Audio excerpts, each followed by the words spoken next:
Somewhere in what is now northern Spain, roughly 30,000 years ago, a man is standing at the mouth of a cave. It's late. The light is almost gone. And inside that cave, somewhere in the dark, something large is breathing. A cave bear, twice his weight, fully capable of ending his life in under 4 seconds, is resting in there, and it already knows he's outside. He has every reason to walk away. He has almost no reason to walk in. And yet, in a version of this story that repeated itself more times across human history than we like to admit, he walks in anyway. Not because he's confused about the danger. Not because his brain failed to calculate the odds. He walks in because there are other people standing behind him, watching, waiting to see what he does next. And somewhere in his mind, a question is running that has nothing to do with survival at all. Not, will I live, but what will they say about this tomorrow? That single question, more than cold, more than hunger, more than any predator that ever stalked a human campsite, may be the most dangerous thing our species ever carried with it out of the Ice Age. This isn't a story about how ancient humans died. Plenty of documentaries already cover that ground: the cold, the starvation, the disease, the predators. This is a story about why they sometimes chose to risk dying, on purpose, in front of an audience, even when their own minds were fully capable of knowing better. And to understand just how strange, how specifically human that is, you have to start somewhere unglamorous. You have to start with the risks nobody actually chose, the background hazards that came bundled with simply staying alive at all, before working your way toward the one risk that people walked into willingly, over and over, for reasons that had almost nothing to do with survival. Fire is the obvious place to begin, because fire is where humans first started trading one kind of danger for another. The discovery and control of fire changed almost everything about how our ancestors lived. It pushed back the darkness that had ruled every night of human existence up to that point. It kept predators at a distance, since almost nothing wanted to walk toward an open flame. It made meat digestible and food safer in ways raw eating never allowed, freeing up enormous amounts of energy that had previously gone toward digestion and redirecting it toward brain growth. It let people stay awake and alert and social long after the sun disappeared, which meant more time for talking, teaching, planning, bonding, all the things that make a species capable of building a culture in the first place. All of this is true, well documented, and genuinely transformative. But nobody tells you what fire also did to the people who depended on it every single day of their lives. There were no chimneys in a Paleolithic rock shelter. There was no ventilation plan, no building code, no awareness whatsoever of what smoke inhalation does to lungs over decades. There was just an open flame burning inside an enclosed space night after night, year after year, for an entire lifetime, because the alternative was freezing in the dark.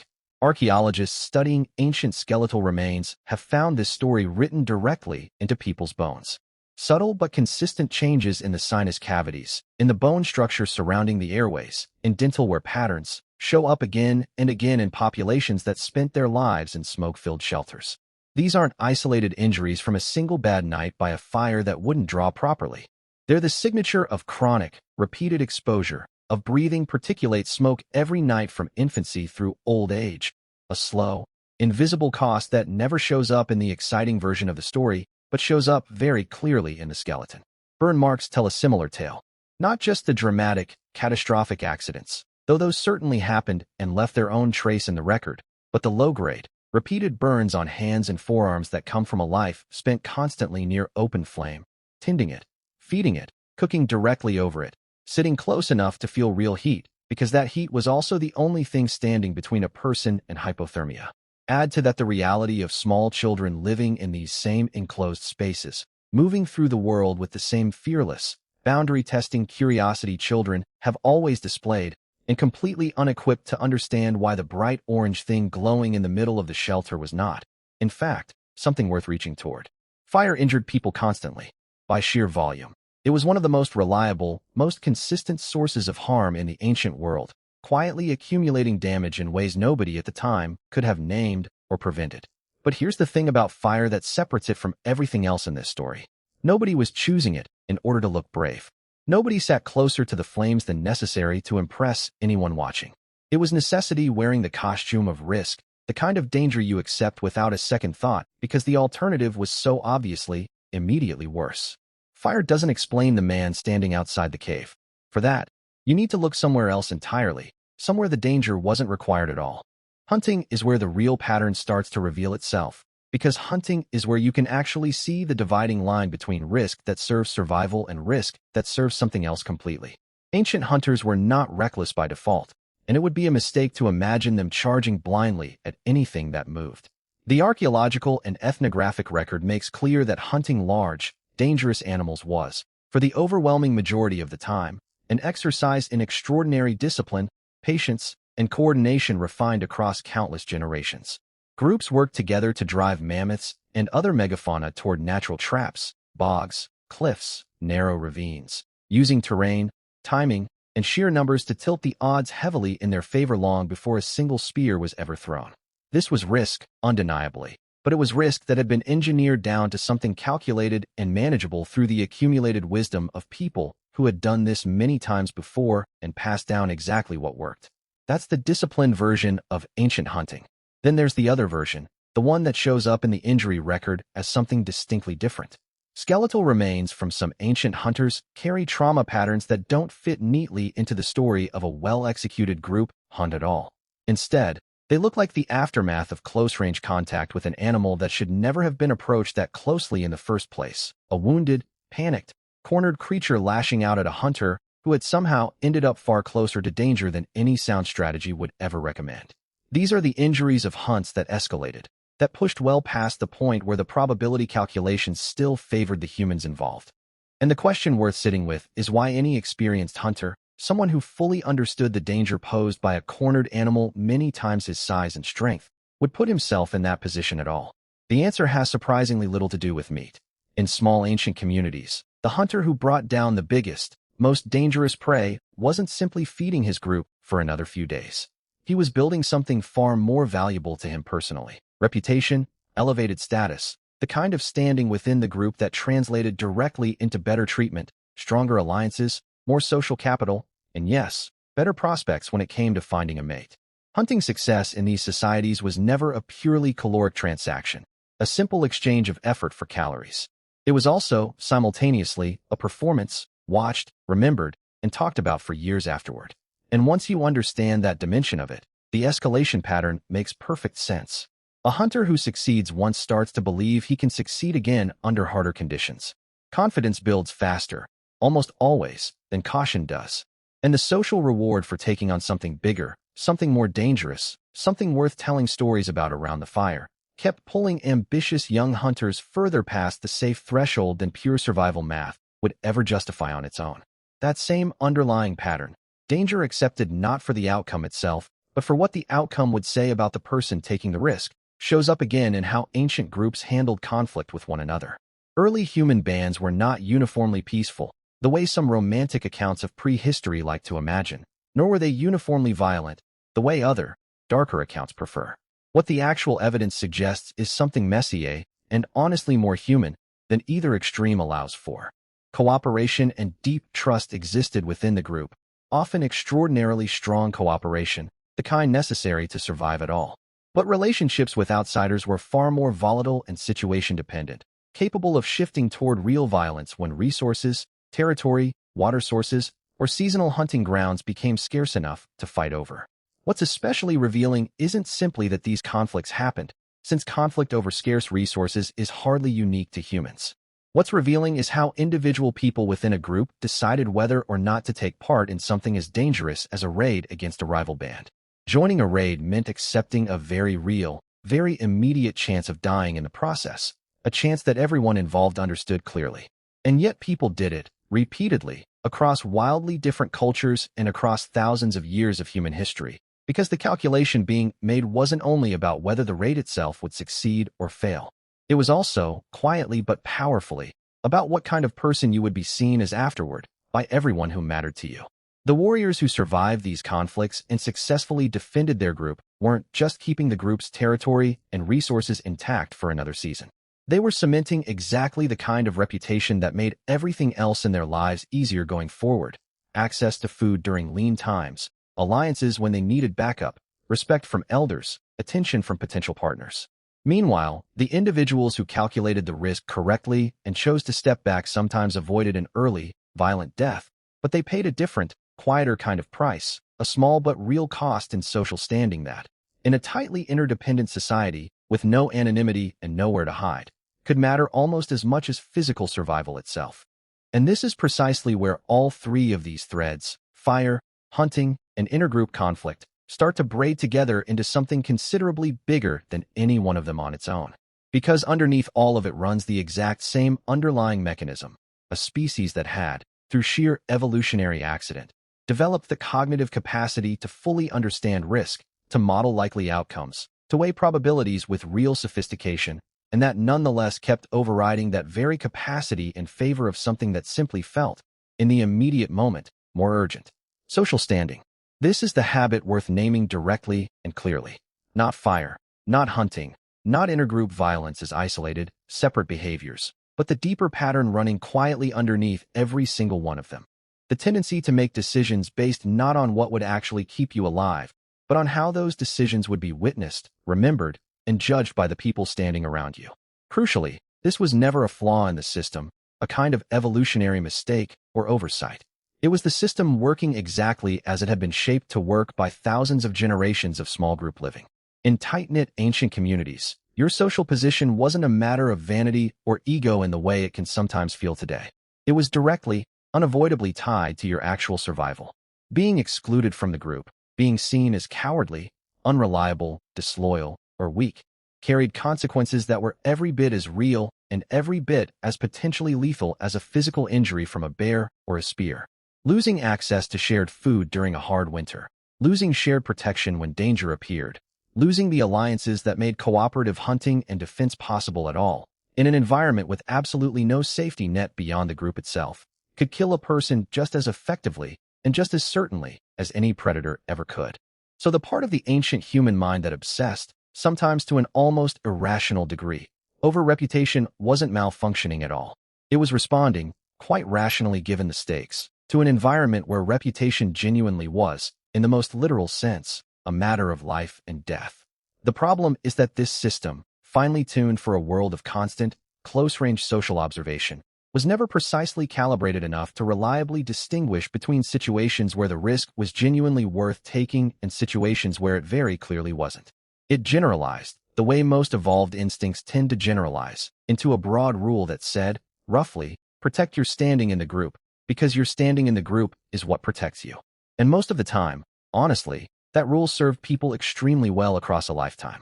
But every so often, that exact same rule pushed someone directly into a cave with a bear inside it, or into a hunt they privately knew they should have walked away from, or into a raid that had nothing meaningful left to gain and everything real left to lose, simply because turning back in front of an audience felt, in that specific instant, somehow unbearable in a way that the abstract, distant danger of death itself simply didn't. And this is an ancient history in the sense of being safely over and done with. Modern behavioral research has demonstrated this exact same mechanism operating in people today, in laboratory conditions, with subjects who have full conscious knowledge of what's happening to them and why. People consistently make riskier choices when they know, even subtly, that they're being watched. They accept worse odds in competitive situations with an audience present than they would ever accept completely alone. They talk themselves into finishing something dangerous, physically, financially, socially, purely because backing out in front of others feels like a cost too steep to pay, even when the actual alternative, continuing, is a cost far higher still. And simply knowing this about yourself, being fully aware of the mechanism as you read about it right now, doesn't reliably stop it from happening the next time you're standing in front of your own version of that cave. The mechanism operates below the level where conscious awareness can consistently intervene in the moment, which tells you just how deep, how old, and how stubbornly persistent this particular piece of human wiring really is. There's also a compounding effect that made this habit even more dangerous across a single person's lifetime, and it has everything to do with how humans process surviving a close call. Logically, purely rationally, surviving a dangerous situation by a narrow margin should teach caution going forward. In practice, it almost never actually does. It teaches confidence instead, and the two feel remarkably similar from the inside, while producing opposite behavior. The ancient hunter who walked away from a near-fatal encounter with a wounded, cornered animal didn't sit down afterward and conclude that he'd simply gotten lucky and should be far more careful next time. He concluded, quite naturally, that he was capable, that his instincts and skill had carried him safely through, and he adjusted his internal sense of acceptable risk upward accordingly, ready for the next challenge. Do that enough times, across enough close encounters, and you end up with an entire cohort of confident, socially rewarded individuals whose risk tolerance keeps climbing steadily. Precisely because the people who miscalculated along the way aren't around anymore to correct the record or offer a cautionary counterexample. Survivorship doesn't just shape which stories get told proudly around the fire at night. It actively shapes which instincts get passed down to the next generation as hard-won wisdom, even when those instincts were, in truth, considerably closer to luck than to genuine skill. At the level of the entire group rather than any single individual, this pattern carried real, measurable costs, and ancient communities weren't entirely blind to them either. Groups that consistently lost their most capable, most socially ambitious hunters and fighters to unnecessary, status-driven risk were groups paying a steep, ongoing price for a status system they couldn't easily switch off or override, no matter how painful the losses became. That's likely part of why so many ancient societies developed such strong, respected roles for elders, not merely as keepers of practical technical knowledge about tools or plants or seasons, but as a kind of living institutional memory for consequences. An elder who had personally watched several talented, confident young hunters die chasing exactly the kind of glory that had once seemed worth almost any risk was in a genuinely unique position within the group, uniquely positioned to push back against that dangerous momentum, to say, in effect, I have seen exactly where this particular road ends, and it is not where you think. Whether that pushback was consistently strong enough to matter in any given tense moment probably varied enormously from group to group and from generation to generation, and likely determined, in ways we will never be able to fully reconstruct from bones and stone tools alone, which specific communities survived long stretches of hardship intact, and which quietly, gradually didn't. What makes all of this genuinely worth dwelling on isn't simply that ancient humans took dangerous risks for social reasons, full stop. Plenty of species take risks driven by social hierarchy and status competition. What makes this remarkable, what sets it apart, is the sheer size of the gap between what ancient humans were fully capable of understanding intellectually and what they actually did in the specific moment that mattered most. This wasn't some cognitively limited animal blindly following raw instinct because it genuinely had no other option available to it.